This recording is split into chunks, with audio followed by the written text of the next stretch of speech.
निर्वर्णा पदं वाक्यमित्यास्पदचतुष्टयम् यस्याः सूक्ष्मादिभेदे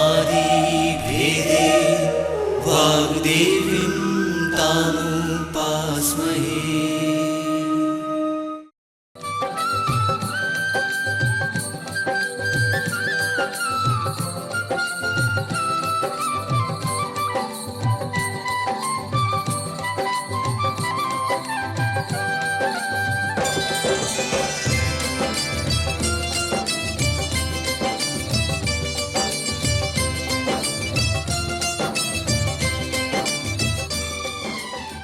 मध्य प्रदेश भोज मुक्त विश्वविद्यालय का इलेक्ट्रॉनिक माध्यम निर्माण और शोध केंद्र EMPRC प्रस्तुत करता है हिंदी साहित्य विषय पर आधारित ध्वनि कार्यक्रम। राष्ट्रीय भावों की कवयित्री सुभद्रा कुमारी चौहान। यह कार्यक्रम BA द्वितीय वर्ष के विद्यार्थियों के लिए प्रथम प्रश्न पत्र अर्वाचीन हिंदी काव्य पर आधारित है। कार्यक्रम के विषय विशेषज्ञ हैं डॉक्टर मधु जैन। इस कार्यक्रम का संपादन और प्रस्तुतिकरण किया अमर बहादुर यादव ने। तो साथियों, आइए सुनते हैं ध्वनि कार्यक्रम। राष्ट्रीय भावों की कवयित्री सुभद्रा कुमारी चौहान। आज प्रस्तुत है इस कार्यक्रम का दूसरा भाग।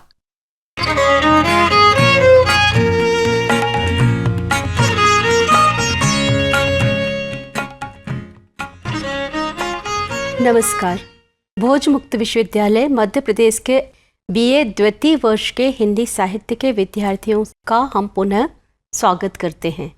हमारा यह व्याख्यान सुभद्रा कुमारी चौहान के व्यक्तित्व को लेकर के चल रहा था। अभी आपने उनके व्यक्तित्व को जाना, समझा और उनके काव्य के विषयों को भी देखा। अब हम दूसरे भाग में सुभद्रा कुमारी चौहान के शिल्प सौष्ठव को समझाने की कोशिश करेंगे। शिल्प सौष्ठव का अर्थ है शिल्प यानी कला, अर्थात कविता में भाषा किस तरह की है, अलंकार कौन कौन से आए हैं, गुण कौन कौन से हैं। काव्य सौष्ठव के दो पक्ष होते हैं, एक होता है भाव पक्ष, दूसरा होता है कला पक्ष। कला पक्ष का अर्थ ही होता है शिल्प सौष्ठव। उनकी दी गई कविताओं के भाव संसार को समझाने में समर्थ हो सकेंगे। उनकी कोई एक रचना जन चेतना में जादुई स्फुरण जगाने के साथ लोक जीवन का कंठाहार बन जाती है, इसे समझा सकेंगे। आज की विषय वस्तु है शिल्प सौष्ठव। कविता है झांसी की रानी, बालिका का परिचय, वीरों का कैसा हो बसंत और मेरा जीवन। सबसे पहले हम आपको शिल्प सौष्ठव की ओर ले चलते हैं। शिल्प सौष्ठव में पहला पॉइंट आ जाता है भाषा का।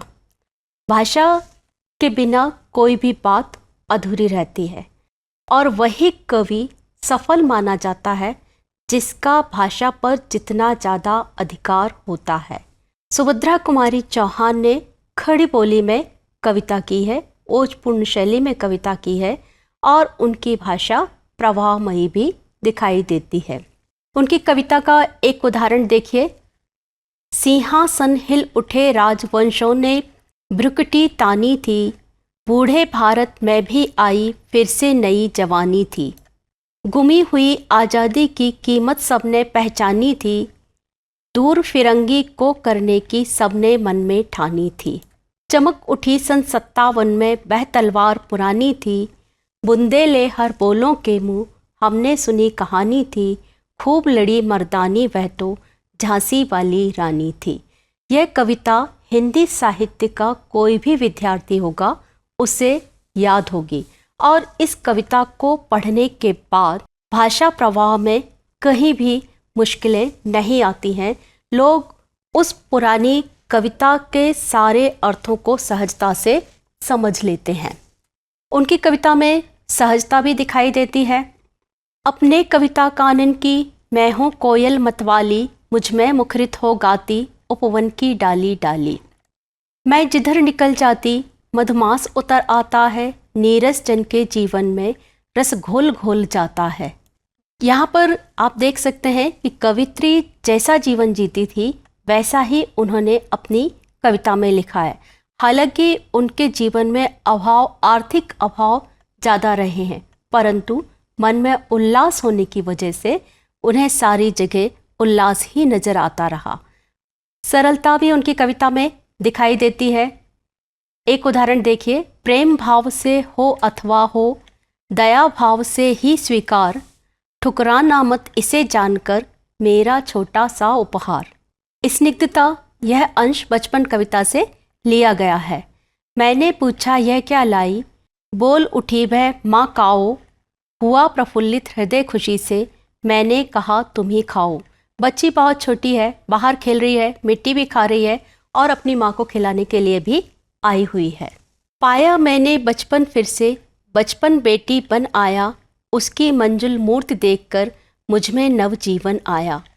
सुबोधता यानी जो बात आसानी से समझ में आ जाए। आशा आलोकित करती मेरे जीवन का प्रतिक्षण, है स्वर्ण सूत्र से वैलित मेरी असफलता का घन। निराशा में भी कवित्री को आशा का स्वर, आशा की गूंज सुनाई देती है। उनकी कविता सरस है। एक उदाहरण देखिए कि वह संधि पर खड़ी किसी किशोरी के मन की भावनाओं को किस सरलता से, किस सरसता से उन्होंने अपने काव्य का विषय बना दिया है।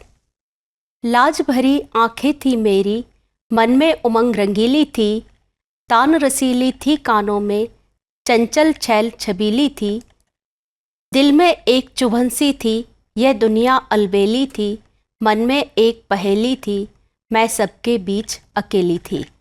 सुभद्रा कुमारी चौहान की यह लाइन देखिए, मैं सबके बीच अकेली थी, कितने अर्थ और कितनी संभावनाओं को लेकर के चलती है। एक लड़की की मन स्थिति या जो किशोर वय में आ रही है या जो किशोर अवस्था में पहुंचने वाली है, उसकी स्थिति का वर्णन उन्होंने इसमें किया है कि दुनिया में सब लोग होने के बावजूद भी वह मन में अकेली है। अकृत्रिमता भी उनकी कविता में दिखाई देता है। चूंकि उनके जीवन में बनावट का अभाव था, तो उनकी कविता में भी वह चीज़ दिखाई नहीं देती है। एक बार जब वह बापू के पास साबरमती आश्रम में मिलने के लिए गए, चूंकि देश त्याग और बलिदान चाहता है, और सुभद्रा कुमारी चौहान व उनके पति दोनों ही जब मिलने गए तो सुभद्रा कुमारी चौहान बिना साज श्रृंगार के गई थी। बापू ने जब उन्हें देखा तो उन्हें अच्छा नहीं लगा। उन्होंने पूछा, क्या तुम अकेली आई हो, क्या तुम अकेली हो? तो उन्होंने बड़ी प्रफुल्लता से कहा, नहीं, मेरे पति भी साथ में आए हैं। तो उन्होंने कहा कि बिंदी लगाओ, चूड़ी पहनो और किनारेदार साड़ी पहनो, तब मिलने आना। वो बातचीत में इतनी सहज थी, जब कहीं बाहर जाती थी तो वो किसी से भी आसानी से मित्रता कर लेती थी। और जब लोग उनसे एक प्रश्न पूछा करते थे कि तुम्हारी जाति क्या है, तो वह कहा करती थी, ईश्वर ने दो ही जाति बनाई है, एक पुरुष और दूसरी महिला। वही चीज, वही अकृत्रिमता उनके काव्य में भी दिखाई देती है। बहन आज फूली समाती न मन में, तड़ित आज फूली समाती न घन में। राखी का त्योहार है। बहन बहुत खुश है कि भाई को राखी बांधी जाने वाली है। जैसे काले घने मेघ आकाश में छाए हुए हैं और उसके बीच बीच में बिजली चमक जाया करती है, उसी तरह से बहन भी आज बहुत ज़्यादा खुश है। दूसरा उदाहरण देखिए, बहुत दिनों तक हुई प्रतीक्षा, अब रूखा व्यवहार न हो, अजी पोल तो लिया करो तुम, चाहे मुझ पर प्यार ना हो।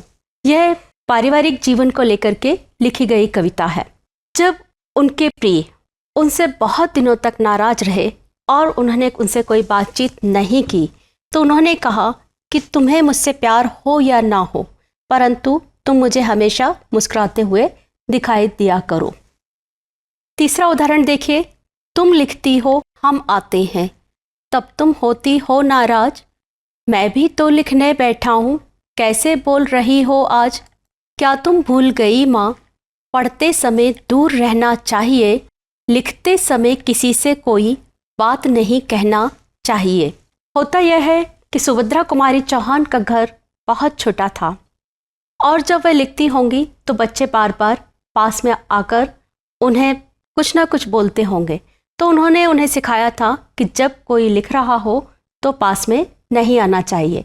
वही बच्चा अब स्कूल जाने लगा है और स्कूल से आने के बाद वह स्कूल का होमवर्क करने भी बैठ गया है और माँ उसको मना करती है। तब वह बच्चा उनसे कह रहा है कि तुम लिखती हो, हम आते हैं, तुम नाराज होती हो, आज हम भी तो लिखने बैठे हैं और आप ही ने तो हमें यह बताया है कि जब कोई लिख रहा हो तो कोई बात नहीं करना चाहिए।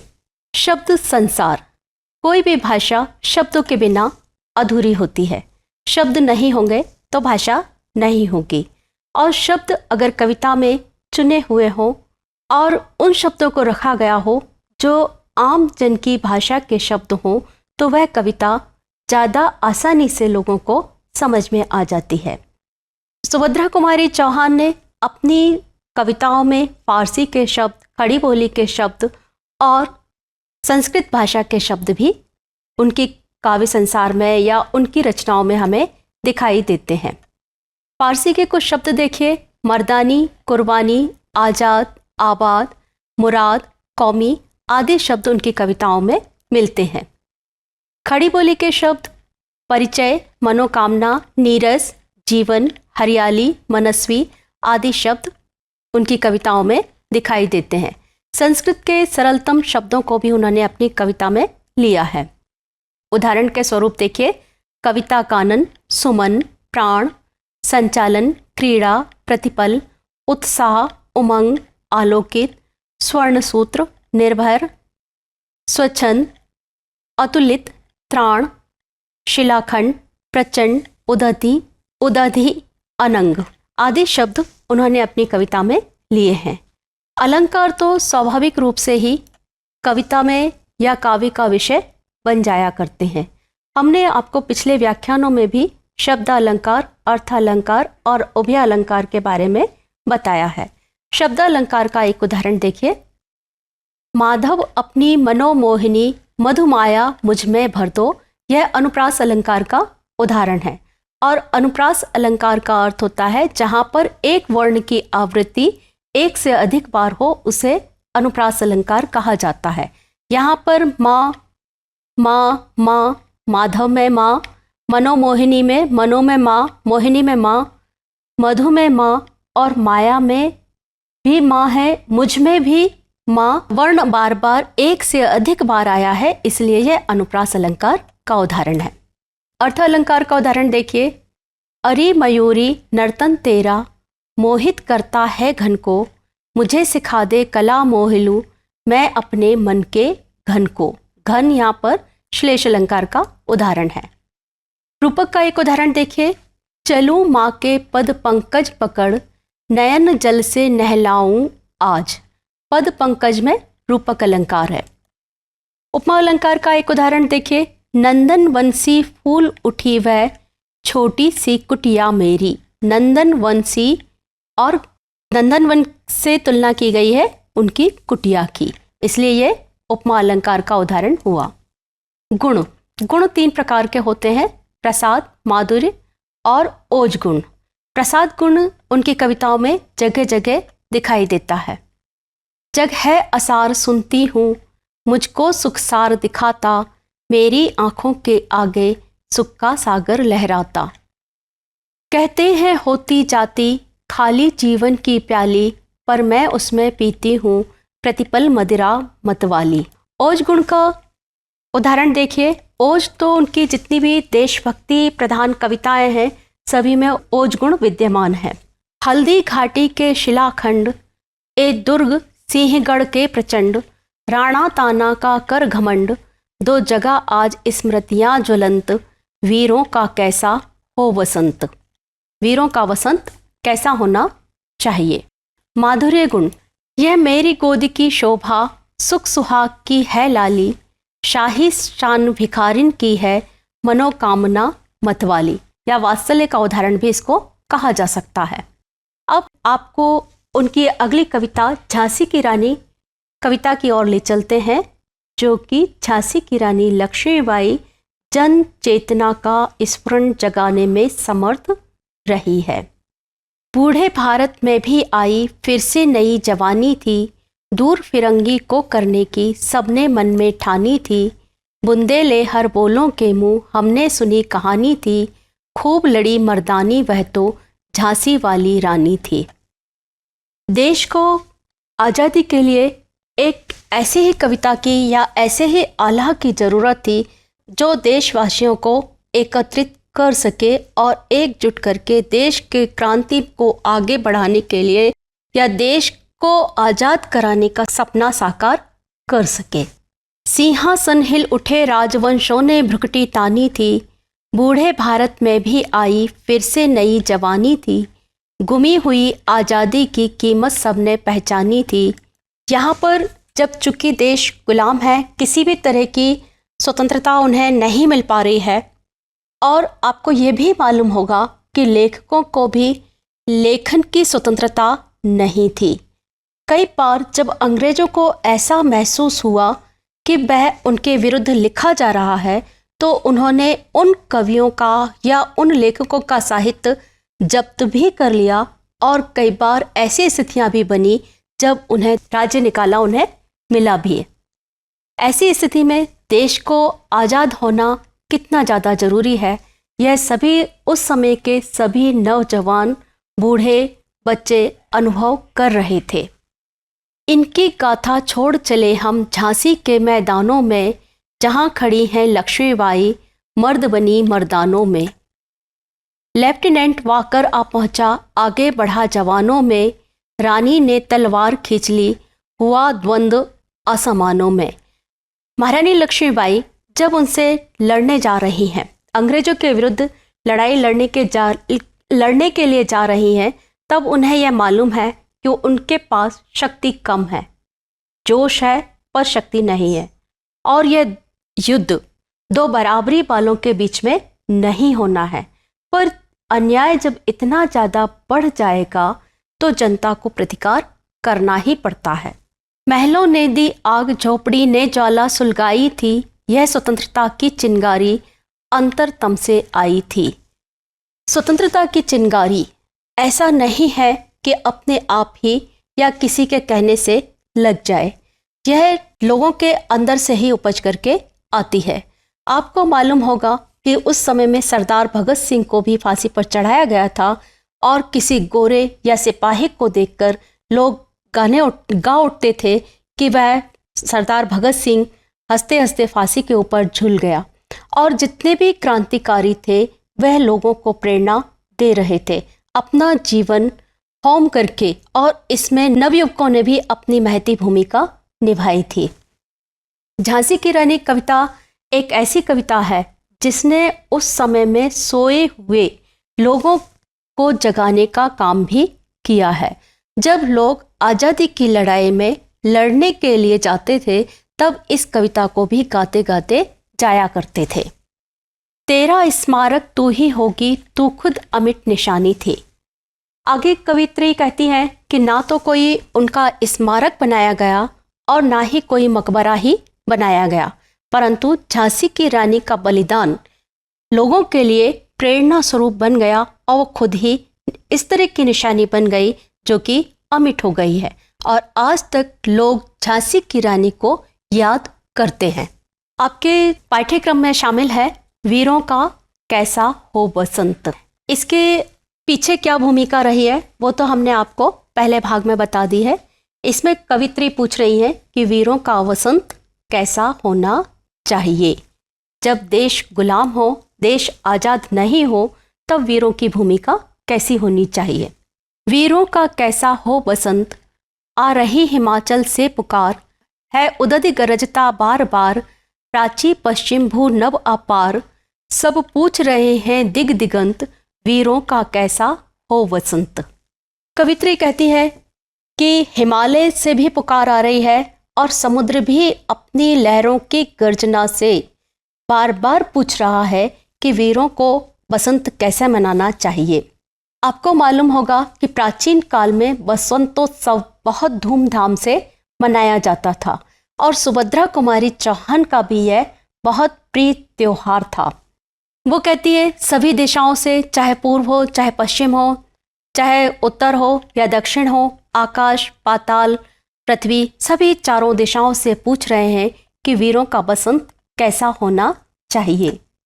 फूली सरसों ने दिया रंग, मधु लेकर आ पहुंचा अनंग, वसुधा पुलकित अंग अंग, है वीर वेश में किंतु कंत, वीरों का कैसा हो बसंत। वो कहती है कि पृथ्वी के ऊपर सभी जगह पीली पीली सरसों फूल चुकी है और ऐसा लगता है मानो कामदेव भी अपने काम को लेकर के आ गए हों।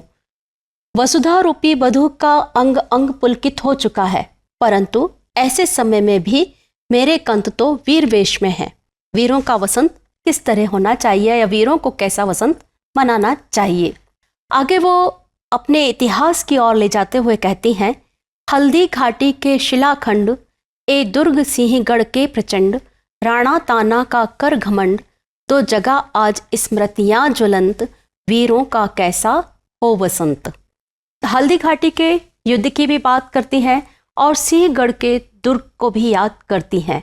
वो कहती हैं कि जो राणा प्रताप थे या शिवाजी थे, उन्होंने अपने देश की मातृभूमि को आज़ाद कराने के लिए विदेशियों से लड़ाई लड़ी है। उन सब स्मृतियों को आज तुम याद करो। भूषण अथवा कविचंद नहीं, बिजली भर दे वह छंद नहीं, है कलम बंधी स्वच्छंद नहीं, फिर हमें बतावे कौन हंत, वीरों का कैसा हो बसंत।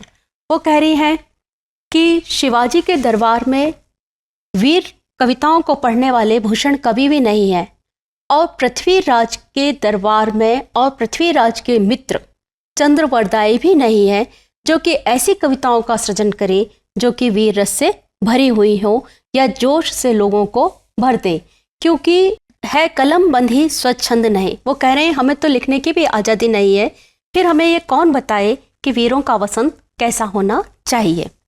दूसरी कविता है बालिका का परिचय।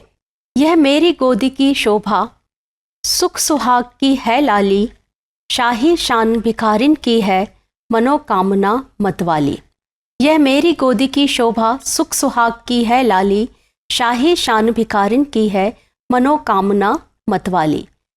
एक माँ के वात्सल्यपूर्ण हृदय का वर्णन इसमें किया गया है कि कोई भी हो, वह चाहे रानी हो, महारानी हो या भिखारन हो, पर माँ से बढ़कर कोई भी पद बड़ा नहीं होता है। बीते हुए बालपन की यह क्रीड़ापूर्ण वाटिका है, वही मचलना वही किलकना, हंसती हुई नाटिका है।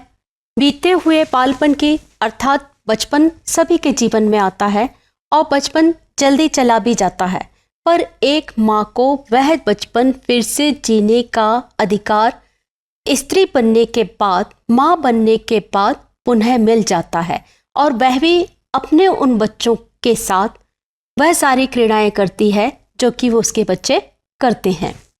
प्रभु ईसा की क्षमाशीलता, नबी मोहम्मद का विश्वास, जीव दया जिनवर गौतम की, आओ देखो इसके पास। वो कहते हैं बच्चों में ईश्वर समाया हुआ होता है। तो बच्चों के बीच में यदि कभी कोई झगड़ा हो भी जाता है तो वो थोड़ी ही देर में भूल जाते हैं। बच्चे सहजता से ही किसी के ऊपर विश्वास भी कर लेते हैं। बच्चों के अंदर दया, माया, प्रेम सभी कुछ होता है। वो कहती है कि मैं इसका क्या परिचय दूं, इसके अंदर तो ईसा हो, मोहम्मद हो, जिनवर हो या गौतम हो, सभी तो इसके अंदर समाये हुए हैं, अर्थात ईश्वर इसके अंदर या बचपन में ईश्वर समाया हुआ होता है जिसमें छल कपट आदि चीजें नहीं होती हैं। परिचय पूछ रहे हो मुझसे, कैसे परिचय दूं इसका, वही जान सकता है इसको, माता का दिल है जिसका। वो कहती है कि मैं बच्चों का क्या परिचय दूं, एक माँ क्या परिचय देगी। वो तो उसके साथ जीती है, उसके लिए सपने देखती है और बच्चे के प्रति ममता को एक माँ का दिल ही समझ सकता है, दूसरा उसकी उन भावनाओं को सहजता से नहीं समझ सकता है। अगली कविता है मेरा जीवन। मेरा जीवन कविता में कवित्री को आशापूर्ण ही सारा जीवन दिखाई देता है। उसके कुछ अंश हम देखते हैं। मैंने हंसना सीखा है, मैं नहीं जानती रोना, वर्षा करता पल पल पर मेरे जीवन में सोना। कहते हैं होती जाती खाली जीवन की प्याली, पर मैं उसमें पाती हूँ प्रतिपल मदिरा मतवाली। कवित्री यह कहती हैं कि भले ही जीवन में कितनी ही निराशा या कितना ही संघर्ष क्यों ना हो, परंतु मैंने सिर्फ एक ही चीज़ सीखी है, उन संघर्षों से हंसते हंसते विजय पाना। वह कहती है कि लोग निराशा के क्षणों में जीवन को जीना नहीं चाहते हैं या जीवन के महत्व को नहीं समझते हैं, परंतु मैं तो निराशा में भी आशा के संचार को देखा करती हूँ। उत्साह उमंग निरंतर रहते मेरे जीवन में, उल्लास विजय का हंसता मेरे मतवाले मन में। वो ये कहती है कि मैं जीवन में अभाव को नहीं देखती हूँ, मैं ये देखती हूँ कि जीवन कितना सुंदर है और जिस जीवन को ईश्वर ने दिया है उस जीवन को उत्साह और उमंग के साथ निरंतर जीते रहना चाहिए, और उस उत्साह के साथ ही हम अपनी पराजयों को भी जय के रूप में बदल सकते हैं।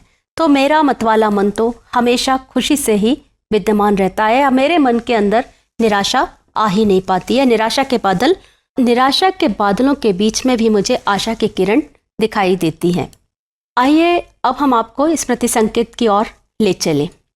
झांसी की रानी, वीरों का कैसा हो बसंत, सेनानी का स्वागत, राखी की चुनौती, जलियांवाला बाग, विजयदशमी आदि कविताओं में देश प्रेम की भावना दिखाई देती है।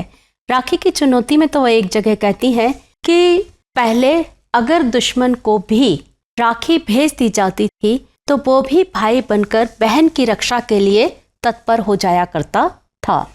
घरेलू जीवन से संबंधित इनकी कविताओं में पारिवारिक संबंधों को आधार बनाकर विविध भावनाएं व्यक्त की गई हैं, जिसमें आपने उनके पति के जीवन से संबंधित कविताएं भी देखी और वात्सल्य रस से परिपूर्ण कविताएं भी आपने इसमें देखी। समर्पण, ठुकरा दो या प्यार करो, प्रियतम से आदि कविताएं प्रेम और भक्तिपरक हैं।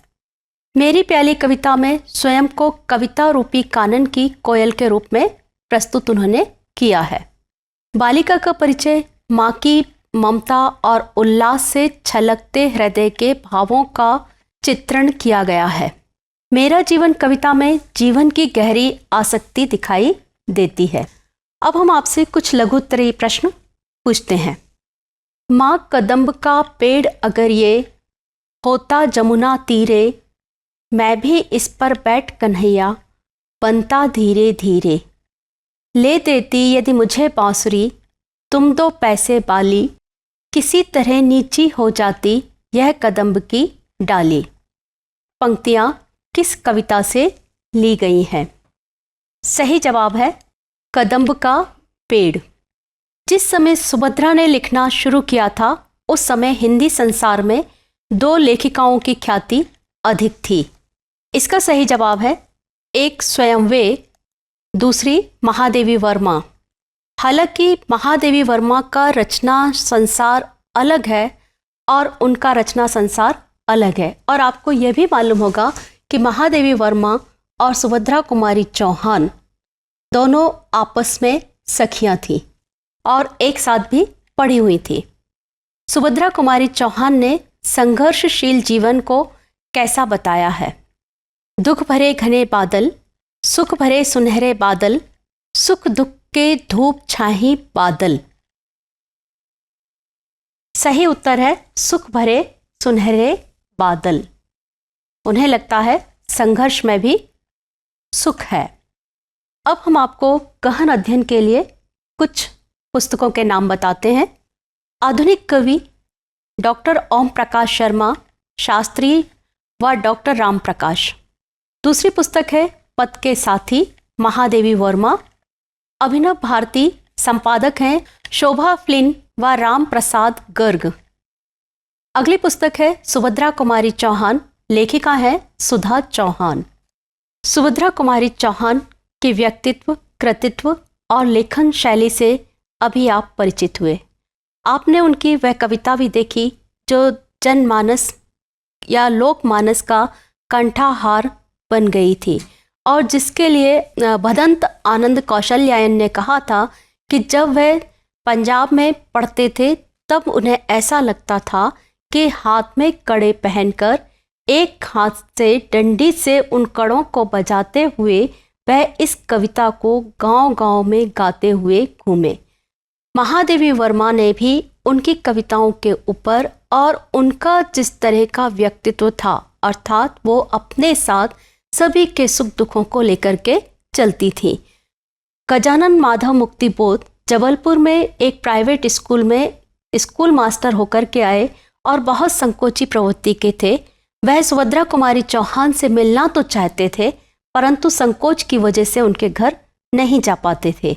किसी ने जब सुभद्रा कुमारी चौहान को बताया कि वह आपसे मिलना चाहते हैं, आपके घर आना चाहते हैं, परंतु आ नहीं पाते, तो सुभद्रा कुमारी चौहान स्वयं उनके घर पहुंच गईं और उन्हें अपने घर ले आई। हिंदी के दो बड़े कवि, एक महाकवि सूर्यकांत त्रिपाठी निराला और गजानन माधव मुक्ति बोध ने भी यह कहा है कि हिंदी की अमर गायिका या हिंदी की अमिट हस्ताक्षर सुभद्रा कुमारी चौहान हैं, जिनकी कविताएं आज भी लोगों को याद है या आज भी लोगों के मन में उत्साह, जोश और उमंग को भर देती हैं। हमें उम्मीद है कि आपको भाग 1 एवं भाग 2 का व्याख्यान सुनकर सुभद्रा कुमारी चौहान के व्यक्तित्व और कृतित्व या उनकी लेखन शैली से आप परिचित हो गए होंगे। धन्यवाद।